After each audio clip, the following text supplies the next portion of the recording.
Okay, that was unexpected. I don't really know what I was expecting, but it wasn't that. We kick things off here with a conflict. We're calling it the Battle of Nagashino. It seems like this upcoming group called the Buo have earned some sort of strategic positioning on an expressway.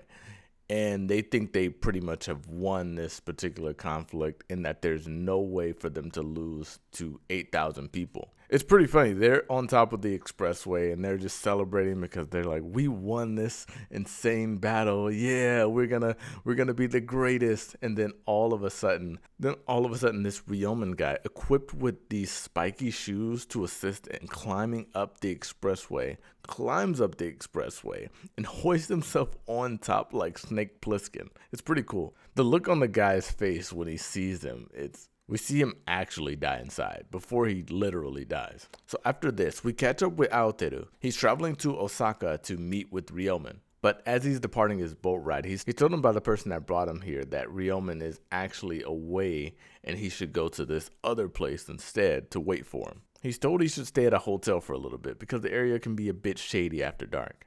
After a couple cool walk time transitions, Aoteru finally finds a hotel, which appears to be a hostel. If you're not familiar, a hostel is pretty much just a hotel with a bunch of people in one room as opposed to one person per room. And the group of people in this room are anything but inviting. They start by making fun of his haircut and talking about how boring he looks. Then they ask him about this guy named Mr. Sune, and Aoteru is very confused, wondering who is that? And they're beyond offended by the fact that he doesn't know who this Mr. Sune guy is. Until Mr. Sune finally chimes in and reveals himself. This guy starts off by telling him how amazing he is and certain things that he's accomplished.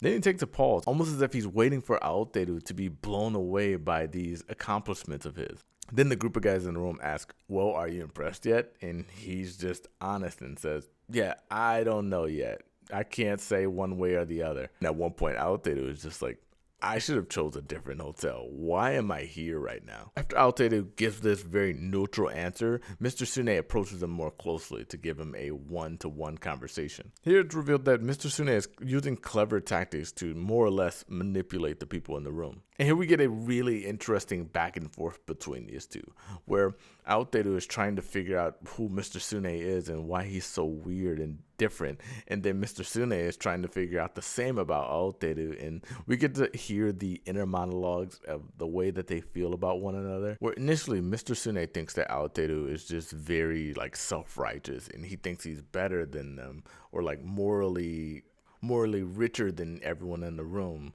And Aoteru swiftly denies this, saying, "I'm not really here for any sort of moral high ground argument. I'm just here because my wife wanted me to do a thing and I'm doing it as a vow to her." 本気でこの世を変えるためにここに来たんです. The two have a very interesting little tug of war sort of word battle here. Because as Mr. Sune is making all these assumptions about Aoteru is correctly inferring that Mr. Sune thinks that he's beneath him. And Aoteru makes a point to correct this. There's a moment where these strange guys come into the room to attack Aoteru. Mr. Sune ends up cutting his arm off and the guy retreats. But a short while after, the guy returns. But this time, Aoteru is the one who protects Mr. Sune. Here, it seems like Aoteru wanted to not only get even with him, but also prove like, I'm on your level. Don't look down on me. I'm just as tough as you are. After this, there's a brief scene where Mr. Sune and Aoteru are waiting in line to take this exam so they can be a part of Ryomen's border general group or whatever. As they're waiting in line, Mr. Sune is kind of coaxing Aoteru to quit, saying, "This line is very long. You might want to get out of here. I mean, nobody wants to wait in long lines, right?" And Aoteru goes into this ridiculous spiel about how people used to wait in long lines years ago and completely vomits out all of this useless information. And Mr. Sune is surprisingly soaking it up. Here, Mr. Sune is realizing to himself that he's actually becoming interested in Aoteru as a person. So once they get into the exam room, there's the officials and then there's the people taking the test. The officials appear to all be writing down on clipboards, and the people who are coming to take this test, they are feeling watched and analyzed, wondering why are these people writing so furiously on this clipboard? Are they judging us in some way?